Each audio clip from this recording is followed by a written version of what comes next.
Assalamualaikum warahmatullahi wabarakatuh.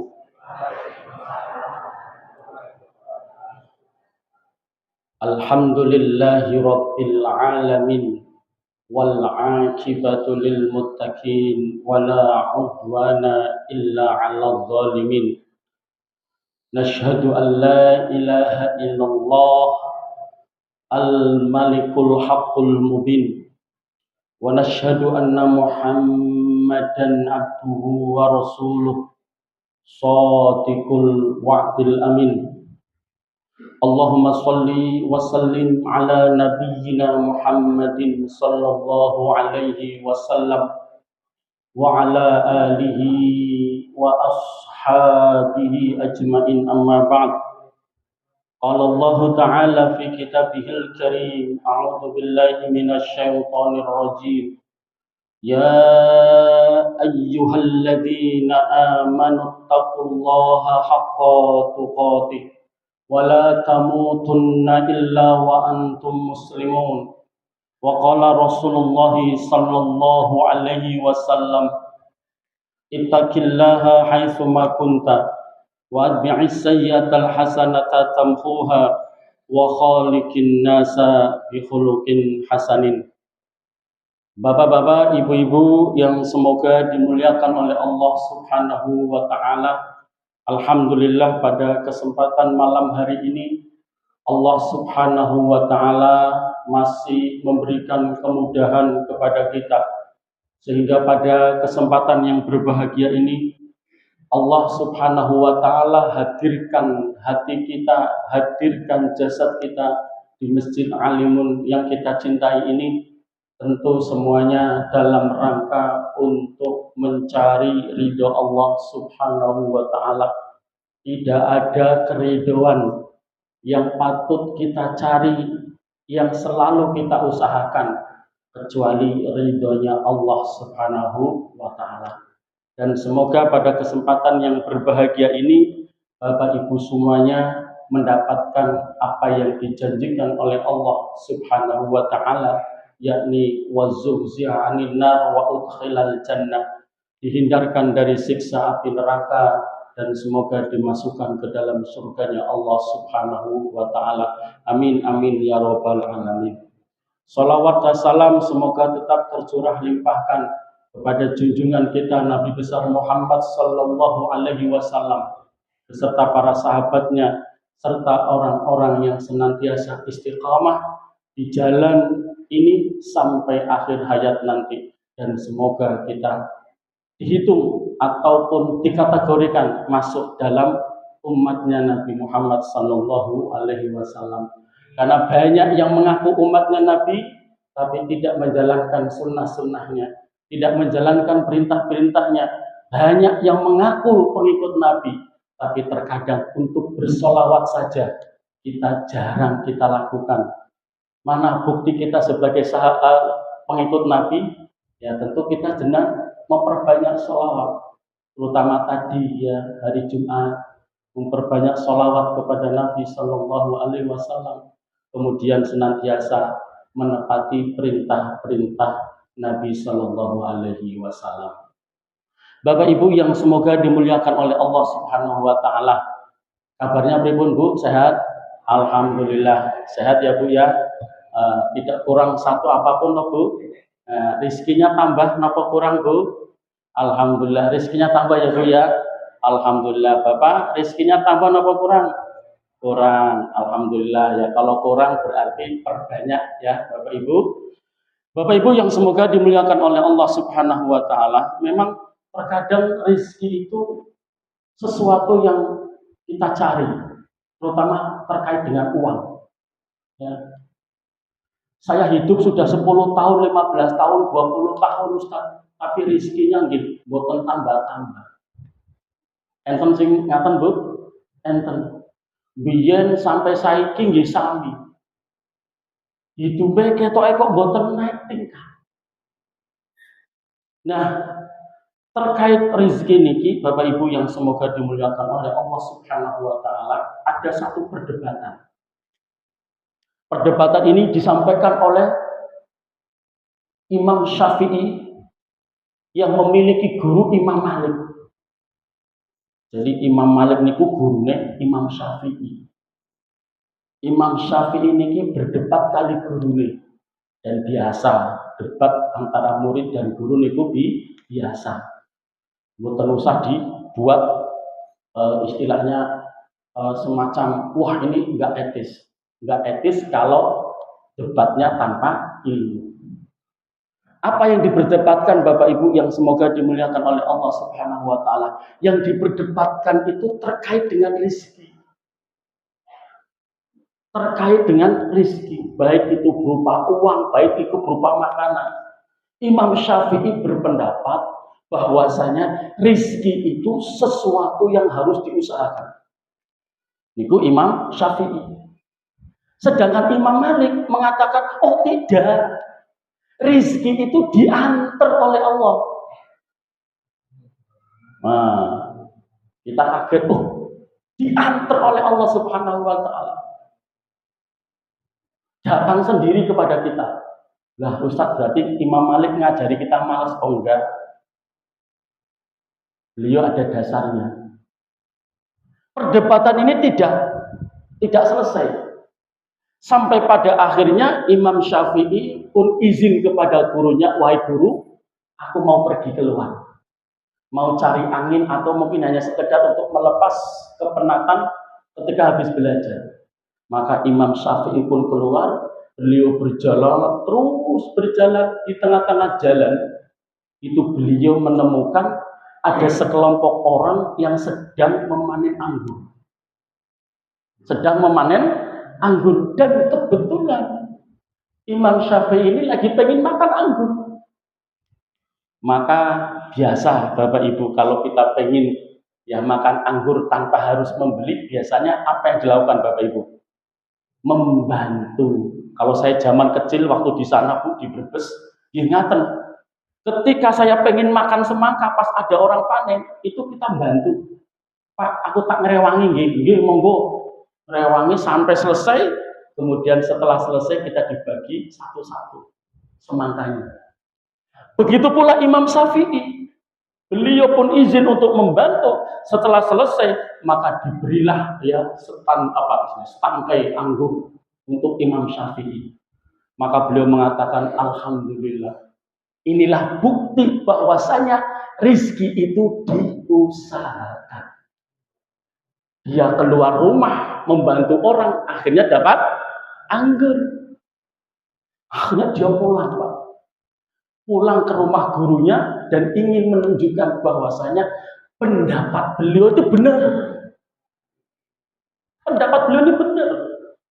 Maka ketika Imam Syafi'i masuk ke rumah gurunya, kemudian berkata, wahai guru, wahai Imam Malik, saya mendapatkan setangkai anggur. Maka silakan. Maka dengan sangat beliau tersenyum, Bapak Ibu. Alhamdulillah, saya pengen anggur. Ternyata rezeki itu diantar.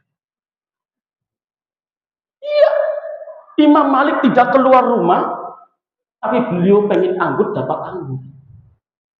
Imam Syafi'i pengen anggur, harus keluar dan membantu, berusaha. Sedangkan Imam Malik didatangi oleh Imam Syafi'i dengan membawa anggur, kemudian beliau bergumam, berarti betul pendapat saya, rezeki itu diantar. Kira-kira yang benar mana Bapak Ibu? Ya semua benar. Ya Bu ya. Semua benar karena kenapa Bapak Ibu? Ada 3. Ya, mungkin ini sudah dalam ringkasan lah, secara gampangan nih. Rezeki itu ada 3. Yang pertama itu adalah rezeki yang dijamin. Kalau ada nyawa di dalam diri kita, kalau Allah belum mematikan kita, maka kita dijamin rezekinya. Contoh, orang tua kita yang sepuh nggak bisa apa-apa, dia bisa makan dari mana? Karena itu sudah dijamin oleh Allah Subhanahu wa taala. Dikatakan di dalam Quran surat Hud ayat yang ke-6 ya, Bapak Ibu yang semoga dimuliakan oleh Allah Subhanahu wa taala, wa ma min dabbatin fil ardi illa 'alallahi rizqah. Sesungguhnya ya makhluk yang bergerak yang ada di muka bumi ini itu pasti sudah dijamin rezekinya oleh Allah Subhanahu wa taala. Maka jenengan nggak usah khawatir ketika jenengan suaminya di PHK, kok belum dapat pekerjaan, pasti kalau dia belum mati, belum meninggal, pasti dijamin oleh Allah. Entah nanti yang jamin, yang memberikan rezeki itu saudaranya, adiknya, atau mungkin istrinya, nggak tahu. Tapi ketika kita masih bernyawa, maka rezeki itu dijamin oleh Allah Subhanahu wa taala. Ini yang pertama. Jadi nggak usah khawatir, karena semua yang masih hidup di muka bumi ini, binatang melata pun semuanya itu dijamin oleh Allah Subhanahu wa taala. Nah, yang kedua, rezeki yang diusahakan. Ya, di dalam Quran surat An-Najm ya 39 dikatakan wa an laisa lil insani illa ma sa'a. Manusia itu akan mendapatkan sesuatu kecuali apa yang telah diusahakan. Tidak akan mendapatkan sesuatu kecuali yang sudah diusahakan. Maka ketika jenengan bekerja sebagai karyawan, ketika jenengan bekerja sebagai pegawai, ASN, PNS, itu adalah usaha jenengan. Dan jenengan akan mendapatkan apa yang jenengan usahakan.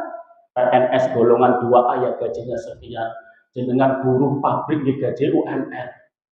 Itu rezeki yang diusahakan. Dan saya yakin semua yang hadir di sini punya itu. Baik dia sebagai pekerja, dia sebagai buruh, ataupun sebagai pegawai negeri. Nah, yang ketiga ini, Bapak Ibu yang semoga dimuliakan oleh Allah Subhanahu wa taala, itu adalah rezeki yang diantar. Nah, permasalahannya bagaimana rezeki itu diantar, caranya gimana? Itu yang menjadi persoalan kita, Bapak Ibu yang semoga dimuliakan oleh Allah Subhanahu wa taala. Jadi kita kan terkadang pokoknya saya berusaha sekuat tenaga. Kalau kita usahanya besar ya hasilnya besar, kalau usahanya kecil ya hasilnya kecil. Tapi kita lupa ada rezeki yang diantar. Nah, kira-kira bagaimana caranya agar rezeki itu diantar oleh Allah kepada kita? Nah, kira-kira apa Bapak Ibu? Ini banyak sebenarnya Bapak Ibu. Tapi nanti karena keterbatasan waktu saya akan sampaikan 3 hal saja. Agar rezeki itu diantar oleh kita. Caranya gimana? Walaupun kita sebagai ASN yang gajinya sudah ditentukan ya oleh pemerintah, atau kita sebagai buruh hanya UMR. Tapi bagaimana kita bisa mendapatkan rezeki yang itu diantar, kalau bahasanya Al-Quran, min haitsu la yahtasib, yang tidak pernah kita sangka-sangka dari mana datangnya rezeki. Nah, terkadang kita nggak pakai ini. Nah, kita pokoknya usaha. Yang penting usaha, ikhtiar Ustaz. Iya betul. Tapi kita juga harus ikhtiar yang bagaimana caranya rezeki itu datang kepada kita. Nah, singkatnya Bapak Ibu yang semoga dimuliakan oleh Allah Subhanahu wa taala, singkatnya ada 3 ya. Walaupun masih banyak, tapi saya sampaikan 3 biar bisa diingat oleh kita. Yang pertama, apa Bapak Ibu yang sering kita dapatkan, apa Bapak Ibu? Kita menjadi orang yang bertakwa. Dalilnya apa Ustaz? Wa may yattaqillaha yaj'al lahu makhraja wa yarzuqhu min haitsu la yahtasib. Itu dalilnya. Barang siapa yang bertakwa kepada Allah Subhanahu wa taala, maka wa may yattaqillaha yaj'al lahu makhraja, maka Allah akan berikan dia jalan keluar. Wa yarzuqhu, dan dia akan memberikan rezeki dari arah yang tidak pernah dia duga-duga. Artinya apa? Tiba-tiba ada orang, Ustaz, sudah umroh belum? Belum. Ayo tak umroh ke. Enten singatan Bu? Enten. Kata.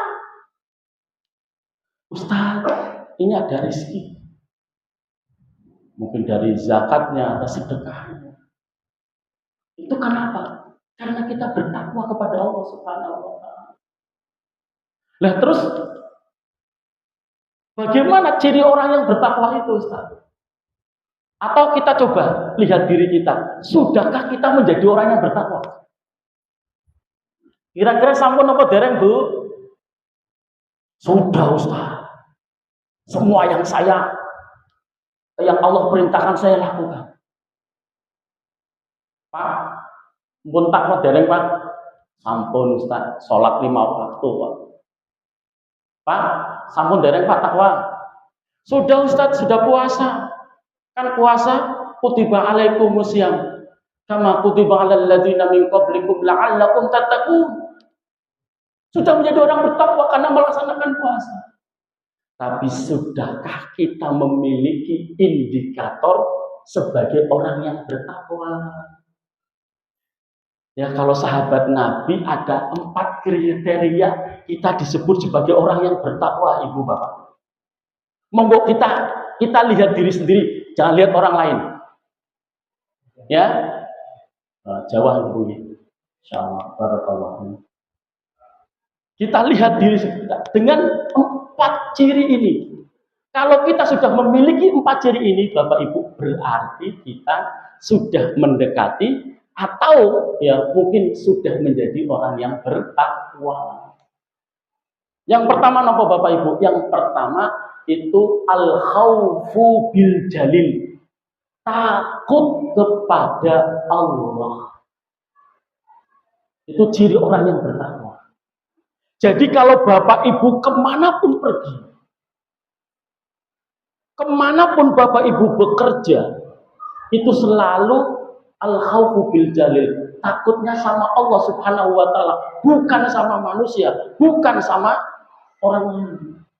Tapi takutnya sama Allah Subhanahu wa taala. Yang paling gampang jenengan mau sedekah niku kinten-kinten. Jenengan sedekah niku karena Allah napa karena manusia? Aku tak sedekah lah ben diarani wong dermawan. Ngapunten. Takut kita kepada manusia ataukah kepada Allah? Al-khaufu bil jalil ini menjadi ukuran kita bertakwa atau tidak. Bapak Ibu yang semoga dimuliakan oleh Allah Subhanahu wa taala. Kasus yang terjadi di Indonesia itu kenapa? Karena mereka nggak takut sama Allah. Ada ijazah palsu nggih dereng selesai. Korupsi niku nggih dereng selesai.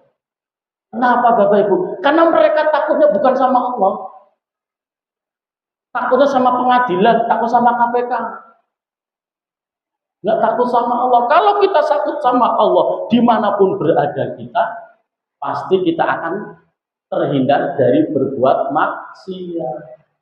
Sebagaimana ya yang pernah saya ceritakan mungkin di sini ada seorang santri yang sangat disayang oleh gurunya. Dari sekian ribu hanya santri ini yang disayang. Sedangkan yang lain nggak disayang. Akhirnya timbul desas-desus, Pak Kiai pilih kasih, Pak Kiai nggak adil. Karena Pak Kiai perhatiannya banyaknya sama santri yang satu ini. Bapak Ibu yang semoga dimuliakan oleh Allah Subhanahu wa taala, ternyata sehnya gampang, Kiai gampang. Ngetes. Kenapa dia lebih condong kepada dirinya? Bukan kepada santri yang jumlahnya ribuan.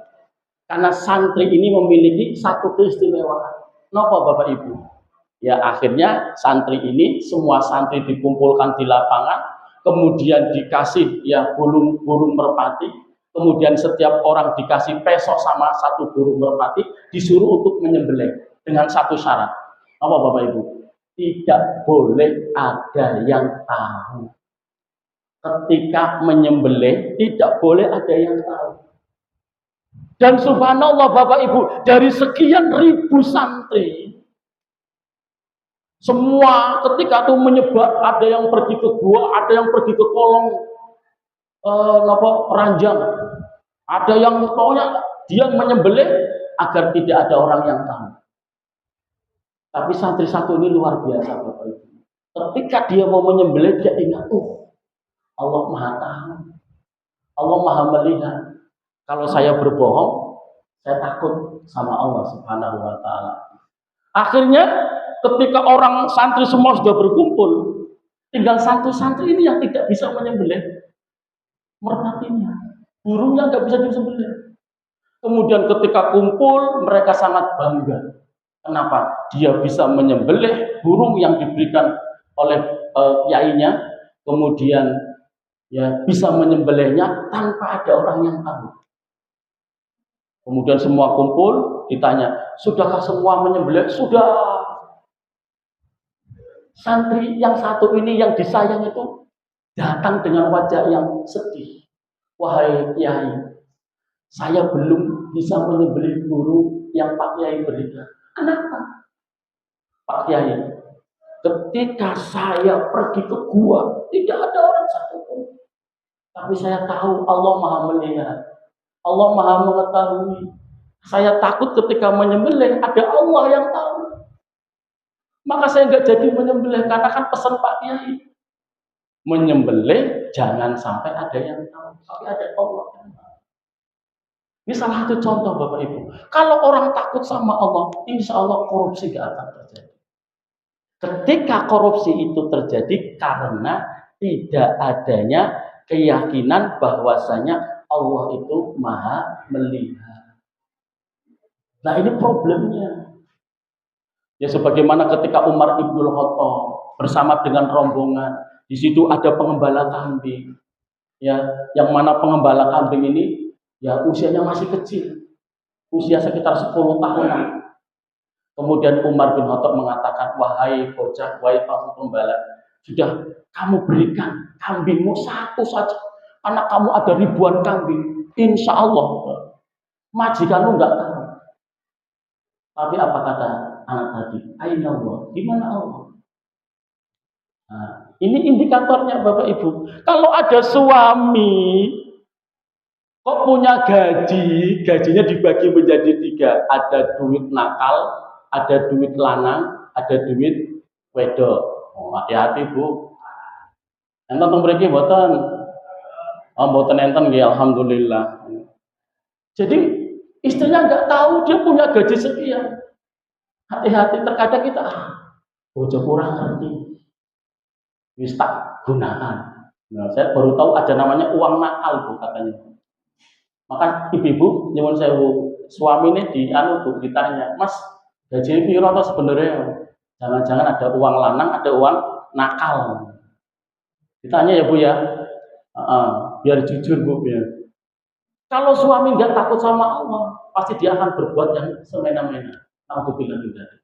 Itu indikator yang pertama, ibu-ibu yang semoga dimuliakan oleh Allah Subhanahu wa Ta'ala, yakni al-khawfu bil jalil. Indikatornya dia takut sama Allah dimanapun dia berada.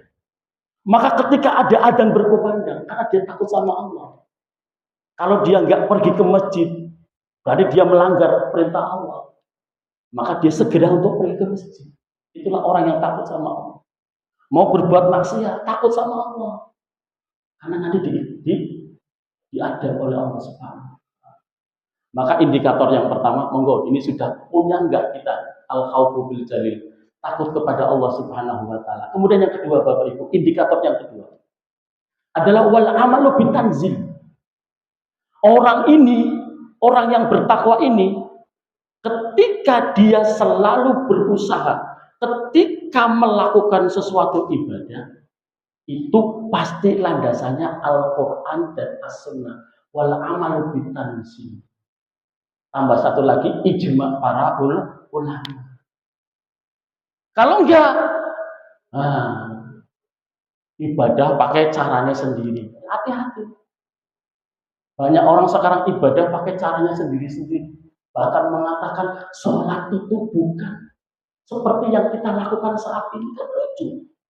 Sholat seperti sadar. Nah itu dalilnya dari mana? Karena dia nggak percaya terkait dengan hadis Nabi. Ya. Padahal orang yang bertakwa itu wal amalu bitanzil, ketika dia melakukan sesuatu pasti dirunut dulu dalil Al-Qur'annya mana. kemudian dalil sunnahnya mana, ijma ulama seperti apa, maka dia baru beramal. Bukan menggunakan pikiran sendiri, menafsirkan sendiri. Itu akan berbahaya. Sehingga kalau kita saksikan banyak anak-anak muda sekarang itu, ya mereka nggak mau beragama, bahkan nggak mau sholat. Orang yang bertakwa selalu senantiasa wal amalu bitanzil. Kemudian yang ketiga, indikator orang yang bertakwa itu, Bapak Ibu yang semoga dimuliakan oleh Allah Subhanahu wa taala, wal istiqdadu liyaumir rahil. Selalu senantiasa menyiapkan diri untuk kehidupan setelah kematiannya. Istiqdad liyaumir rahil, satu hari yang sangat menegangkan, yaitu ketika kita dibangkitkan setelah kematian kita. Jadi orang yang bertakwa itu. Jadi urusan dia sebagai seorang presiden, baik dia sebagai seorang menteri, tetapi ya semangat dia untuk mempersiapkan diri untuk kehidupan setelah kematian itu disiapkan betul-betul. Jadi tidak ada, ya bahasa kita, tidak ada rumusnya. Seorang yang bertakwa itu leha-leha, santai-santai. Sehingga ya faida farolta fansop. Ketika selesai pekerjaan satu, maka dia kerjakan pekerjaan yang lainnya. Ini orang yang bertakwa. Jadi hidupnya itu penuh dengan amal. Kenapa? Persiapan untuk kehidupan setelah kematian. Baik itu tilawatil Quran, baik itu sedekah, baik itu sholat dan lain sebagainya. Nah, ini yang ketiga, indikator yang ketiga.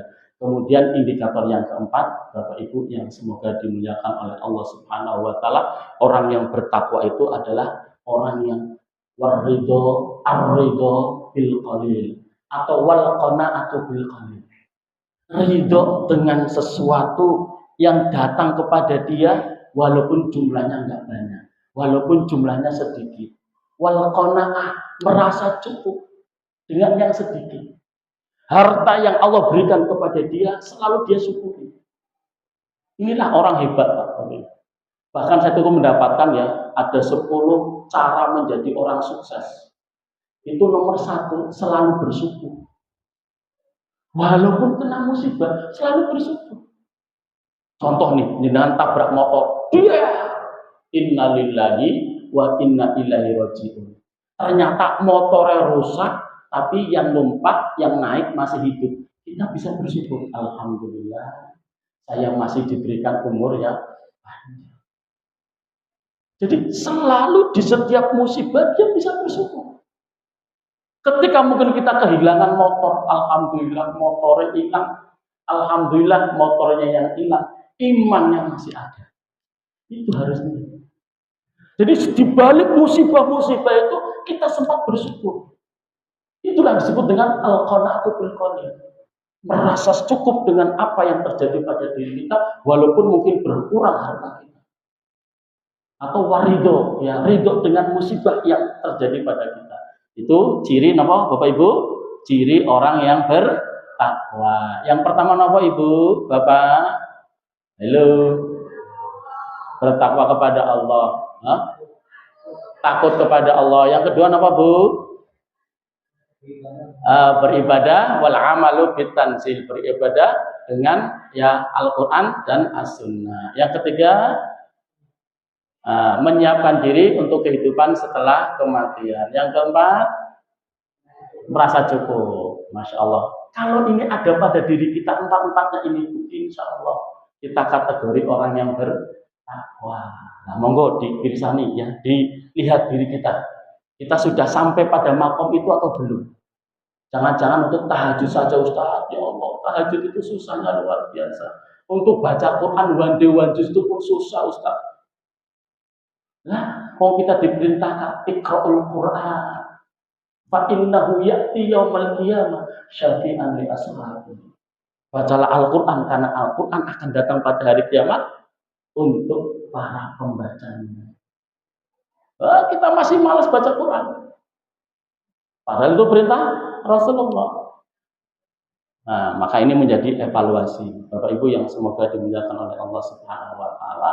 Kemudian yang kedua, Bapak Ibu, agar rizki itu datang kepada kita,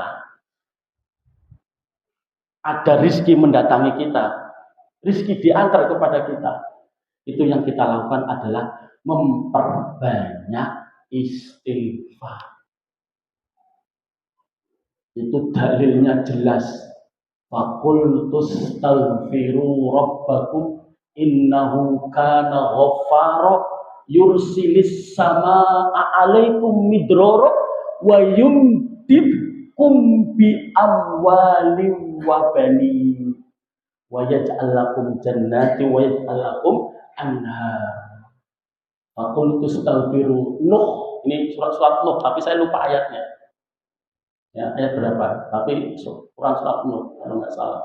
Faqultu astaghfiru rabbakum innahu kana ghaffara yursilis sama 'alaikum midrara wa yumdidkum, maka Allah akan memperbanyak harta dan anak-anak. Wa yaj'al lakum jannati wa yaj'al lakum anhar wa yaj'al lakum anhar. Kemudian Allah akan jadikan kebun-kebun, kemudian sungai-sungai yang mengalir di dalamnya. Masya Allah. Itu kalau kita memperbanyak istighfar.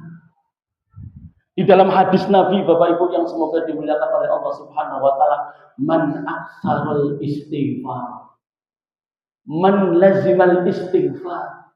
Barang siapa yang memperbanyak istighfar, barang siapa yang melazimi, membiasakan untuk membaca istighfar, ja'alallahu lahu fi kulli hammin farajan, maka Allah akan jadikan di setiap kesedihannya kelapangan.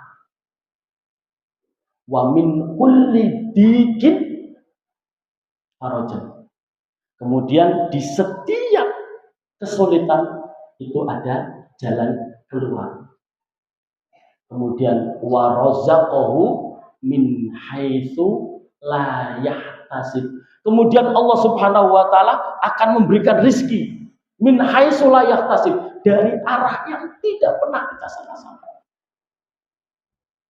Jadi min kulli dikin makhrajan, di setiap kesempitan jalan keluar.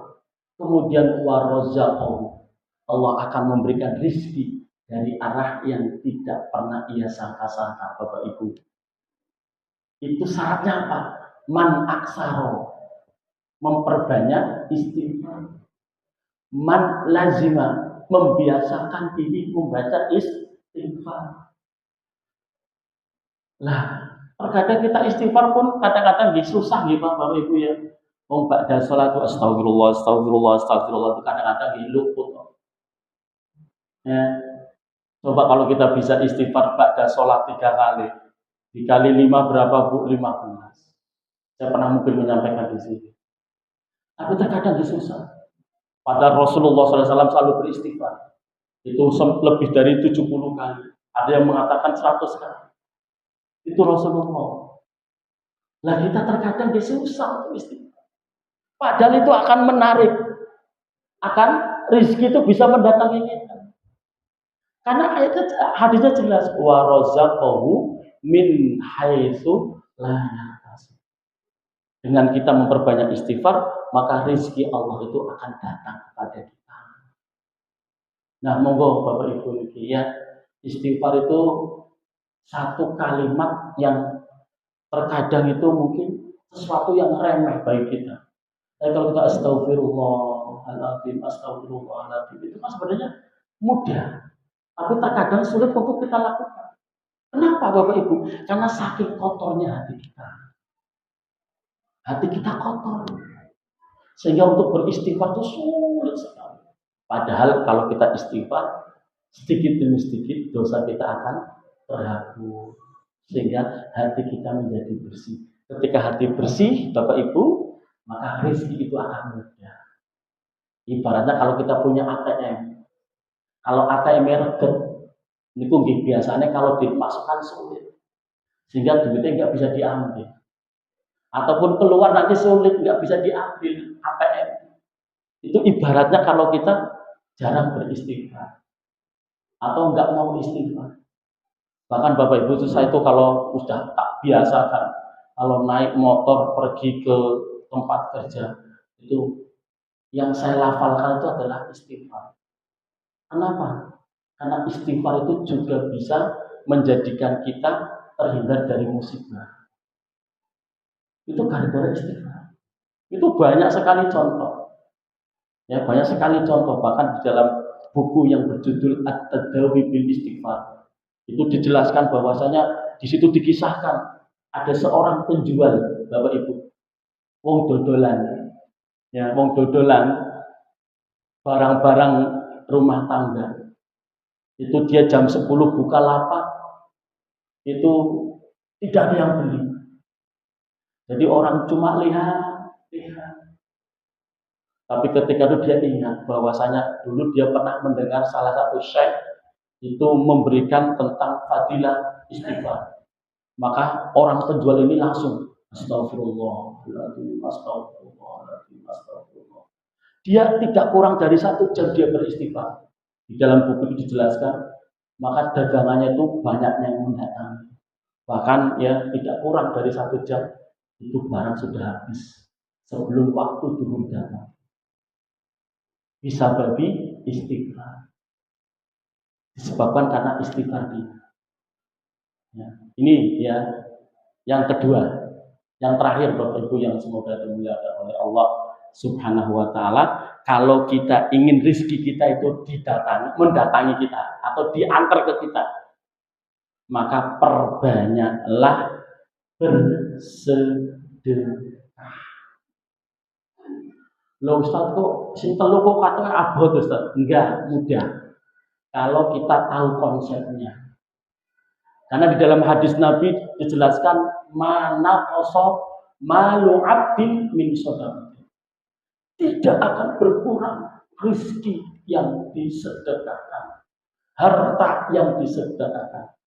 Itu enggak akan berkurang Ibu. Itu yakin seyakin-yakinnya. Kalau kita enggak yakin ya otomatis auzubillah min dzalik. Ya, berarti kita kufur terhadap nikmatnya Allah Subhanahu wa taala. Kemudian ibu-ibu, bapak-bapak yang semoga dimuliakan oleh Allah Subhanahu wa taala, ketika kita bersedekah di waktu pagi hari, maka ada 2 malaikat yang mengikuti kita. Ma min yaumin yusbihul ibad fihi illa malakani yanzilan. Jadi setiap pagi itu seorang hamba itu akan diikuti oleh 2 malaikat. Yang mana 2 malaikat itu fayaqul ahaduhuma, salah satu dari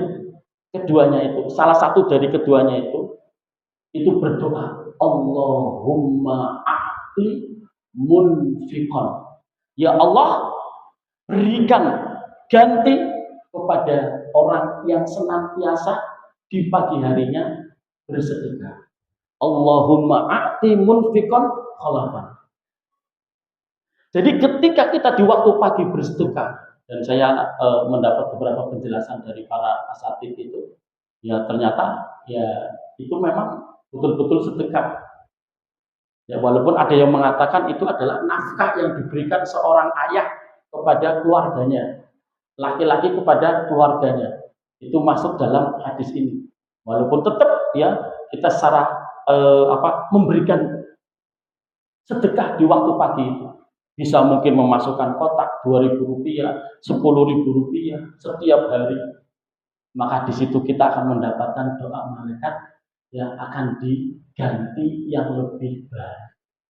Kemudian yang kedua Bapak Ibu, wa yaqulul akhar. Sedangkan satunya lagi itu berdoa, Allahumma a'ti mumsikan talafan. Ya Allah, bangkrutkanlah orang yang tadi pagi atau yang pagi ini tidak bersedekah.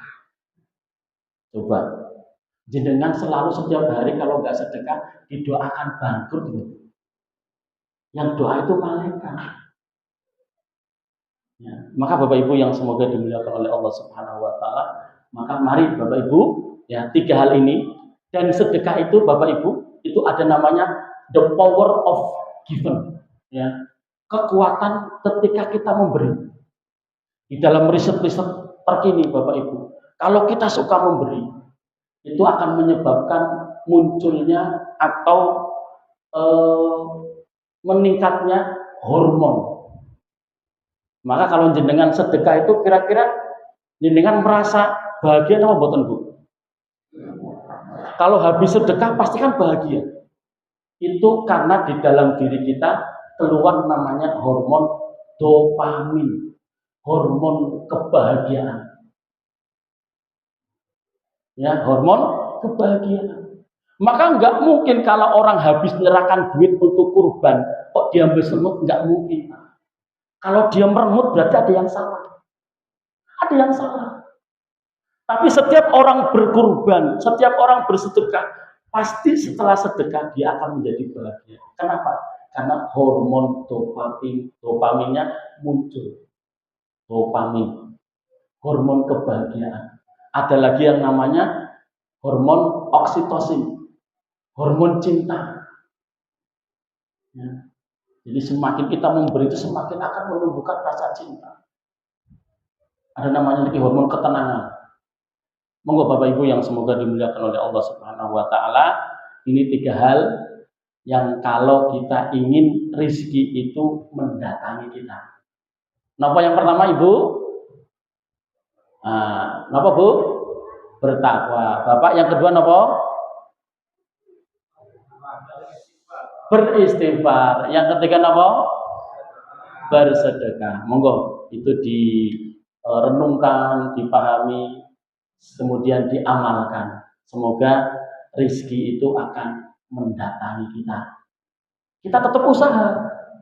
Bahkan kalau saya belajar Bapak Ibu namanya kuadran rezeki. Jadi kuadran rezeki itu ada 4 kuadran rezeki. Jadi rezeki itu ada yang rezeki namanya employee. Ya, employee itu namanya pekerja. Kita dapat rezeki itu ya karena kita bekerja. Kemudian ada yang namanya self employee.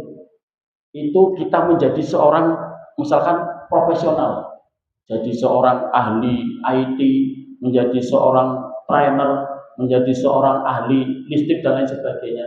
Itu kan dibayar bukan berdasarkan hari jam, tapi dibayar per jam. Namanya itu ya mungkin di atasnya profesional. Kemudian ada namanya business owner. Jadi orang yang punya usaha. Kemudian ada yang investasi. 4 kuadran ini termasuknya rezeki yang diusahakan. Maka kalau jenengan pengen rezekinya itu banyak dengan cara diusahakan ini ya miliki 4 kuadran rezeki ini.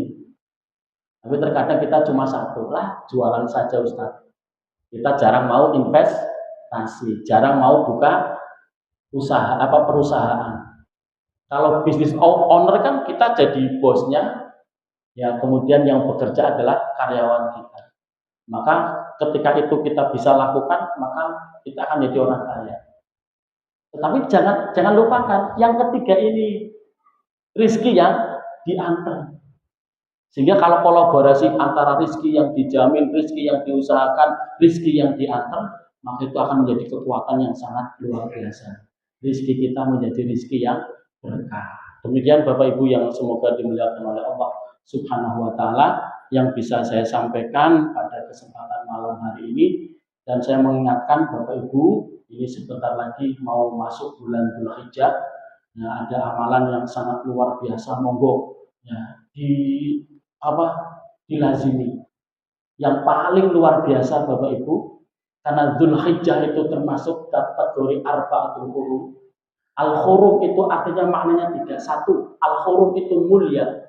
Yang kedua, al-hurum itu artinya dosa yang kita lakukan pada bulan itu akan dilipat gandakan. Ketika kita minta ampun, mohon ampun, maka Allah akan memberikan ampunan. Kemudian yang ketiga, setiap amal yang dilakukan pada bulan itu akan dilipat gandakan. Jangan lupa Bapak Ibu yang semoga dimuliakan oleh Allah Subhanahu wa taala, kalau kita mampu, salah satu amalannya itu adalah berpuasa. Monggo dimulai dari 1 Dzulhijjah.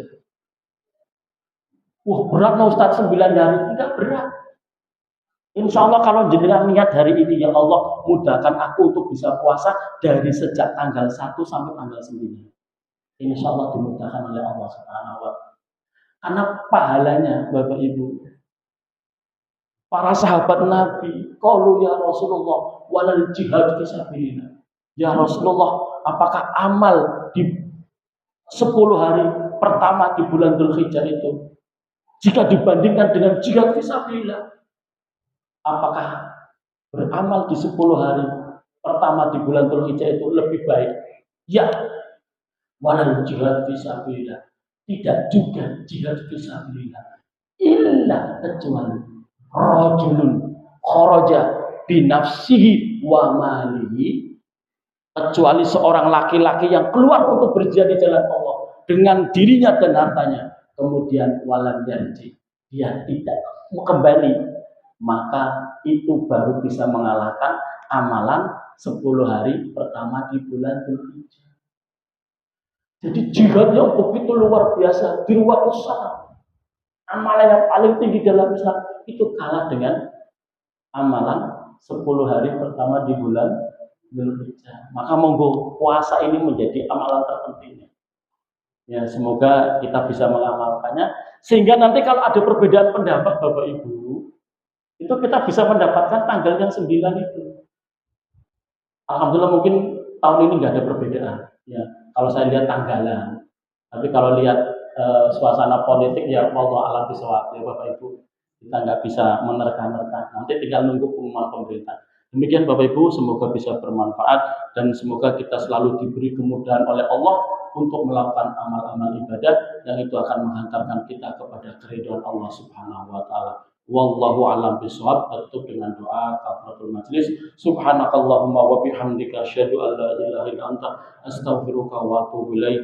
Assalamualaikum warahmatullahi wabarakatuh.